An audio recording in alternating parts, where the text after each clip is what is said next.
ఏ దేశమేగినా ఏ తీరం దాటినా మరువని మమకారమే అమ్మ ప్రేమ. ఈ లోకంలో మనం ఏడుస్తున్నప్పుడు అమ్మ సంతోషించే క్షణం ఏదైనా ఉందంటే అది మన పుట్టిన క్షణం మాత్రమే. ఈ ప్రపంచంలో అందం ఐశ్వర్యం చూడకుండా ప్రేమించే ఒకే ఒక వ్యక్తి అమ్మ మాత్రమే. అమ్మాయి తనకు నచ్చినట్లుంటేనే ప్రేమిస్తుంది, కానీ అమ్మ మాత్రం ఎలా ఉన్నా నిన్ను ప్రేమిస్తుంది. నువ్వు ద్వేషించిన తిరిగి నిన్ను ప్రేమించేవారు ఉన్నారంటే అది కేవలం అమ్మ మాత్రమే. కొన్ని వేల సంవత్సరాలు సేవ చేసిన తల్లి రుణం తీర్చుకోలేనిది. ఫ్రెండ్స్, ఈరోజు మీకు ఒక అద్భుతమైన సంఘటన తెలియజేస్తాను. ఈ వీడియో చివరి వరకు చూడండి. ఒక కొడుకు తన తల్లి యొక్క రుణం తీర్చుకోవాలనుకున్నాడు. తన తల్లి దగ్గరికి వెళ్ళి 1,00,000 బంగారు నాణాలు గల ఒక సంచిని తీసుకెళ్ళి తన తల్లికి ఇచ్చి, అమ్మా ఇవి నువ్వు తీసుకో, నీకు ఇష్టం వచ్చిన విధంగా ఖర్చు పెట్టుకో, అప్పుడైనా నీ రుణం నేను తీర్చుకున్నవాడవుతాను అని తన తల్లితో ఇలా అంటాడు. అప్పుడు తల్లి ఆ మాట విని నవ్వి ఊరుకుంటుంది. ఆ కొడుకు తన తల్లితో మాటి మాటికి ఇలానే అంటూ ఉంటాడు, అమ్మా ఈ సంచి తీసుకో, నీ రుణం నేను తీర్చుకోవాలనుకుంటానని తన తల్లితో పదే పదే ఈ మాట అంటూ ఉంటాడు. ఆ తల్లి చివరికి, సరే నాన్న, నువ్వు ఇన్నిసార్లు అంటున్నావు కదా, నాకు ఈ బంగారు నాణాలు గల సంచి వద్దు, నువ్వు ఒక చిన్న పని చెయ్యి, నువ్వు ఒకరోజు రాత్రి నా పక్కన నా మంచం మీద పడుకో అని ఆ తల్లి ఆ కొడుకుతో అంటుంది. అప్పుడు ఆ కొడుకు, అంతేనా, ఈ చిన్న పనేనా, సరే అని ఆ రోజు రాత్రి తన మదర్ పక్కన పడుకుంటాడు. తన కొడుకు గాఢ నిద్రలో ఉన్నప్పుడు లేపి, నాన్న దాహం వేస్తుంది, ఒక గ్లాసు నీళ్లు తీసుకురా అని చెప్పి తన తల్లి తన కొడుకుతో అంటుంది. కొడుకు వెళ్ళి ఒక గ్లాసు నీళ్లు తీసుకొచ్చి తన తల్లికి ఇస్తాడు. తల్లి ఒక 2-3 గుటకలు తాగి కావాలని అవి జార పడిపోయేటట్లు నీళ్లను పడవేస్తుంది. ఆ నీళ్లు మొత్తం పడక మీద పడి తడిచిపోతుంది. అప్పుడు ఆ కొడుకు, ఏందమ్మా మొత్తం నీళ్లు కింద పడవేసావు, పడక మొత్తం తడిచిపోయిందని అంటాడు. అప్పుడు ఆ తల్లి, ఏదో నాన్న జారిపోయింది అని తన తల్లి అంటుంది. తర్వాత ఆ కొడుకు మళ్ళీ గాఢ నిద్రలోకి వెళ్తాడు. కొద్దిసేపటి తర్వాత ఆ తల్లి మళ్ళీ లేపి, నాన్న దాహం వేస్తుంది, కొద్దిగా వాటర్ తీసుకురా అని తన కొడుకుతో అంటుంది.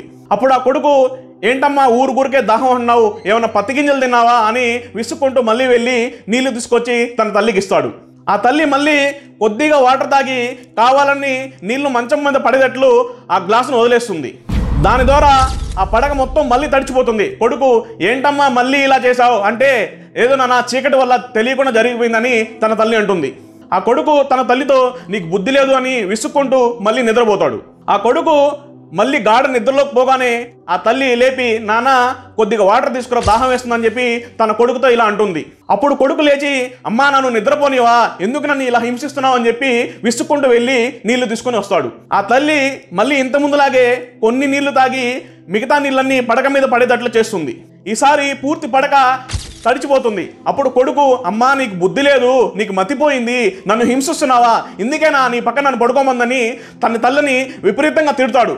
అప్పుడు తల్లి ఇలా అంటుంది, ఆపు నాన్న, నీకు బుద్ధి వచ్చే విధంగా ఈ విధంగా నేను చేశాను, నువ్వు నా రుణం తీర్చుకోవాలనుకున్నావు కదా, ఒక్క రోజు రాత్రి నా పక్కన పడుకోలేకపోయావు, నువ్వు చిన్నప్పుడు ప్రతిరోజు నా పక్కనే పడుకునేవాడివి, మలమూత్ర విసర్జనలు చేసేవాడివి, దాని ద్వారా పక్క మొత్తం తడిచిపోయేది, నీ తడి బట్టలు తీసేసి నా కొంగుతో నిన్ను కప్పి నిద్రపిచ్చేదాన్ని, ఇలా 1 రోజు 2 రోజులు కాదు సంవత్సరాలు జరిగాయి, నువ్వు మాత్రం ఒక్కరోజు తట్టుకోలేకపోయావు, ఇలా 1 రోజు కాదు కదా కొన్ని వేల సంవత్సరాలు చేసినా నువ్వు నా రుణాన్ని తీర్చుకోలేవని తన తల్లి ఇలా అంటుంది. అప్పుడు కొడుకు బుద్ధొచ్చి, అమ్మా నన్ను క్షమించని తన తల్లిని హక్ చేసుకుంటాడు.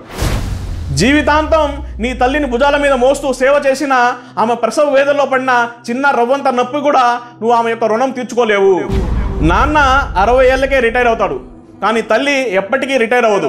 తన పిల్లల కోసం పనిచేస్తుంది, తన భర్త కోసం పనిచేస్తుంది, తన మనవల్లి కోసం పనిచేస్తుంది, అందరి కోసం పనిచేస్తుంది అమ్మ. అందుకే తల్లి రుణం ఎన్నటికీ తీర్చుకోలేవు. కళ్ళు మూసుకొని ప్రేమించేది ప్రియురాలు, కళ్ళు తెరుచుకొని ప్రేమించేది స్నేహితురాలు, కళ్ళు ఉరిమి ప్రేమించేది భార్య, కళ్ళు మూసే వరకు ప్రేమించేది ఒక అమ్మ మాత్రమే. ప్రస్తుత సమాజంలో తల్లిదండ్రులను పట్టించుకొని వాళ్ళు చాలా మంది మనం చూస్తున్నాం.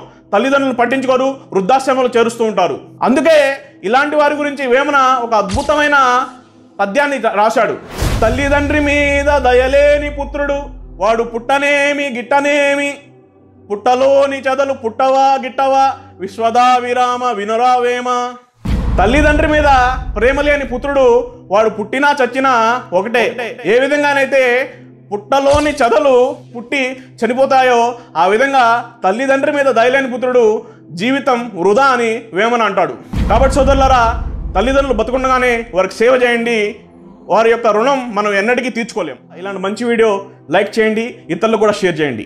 Thank you very much.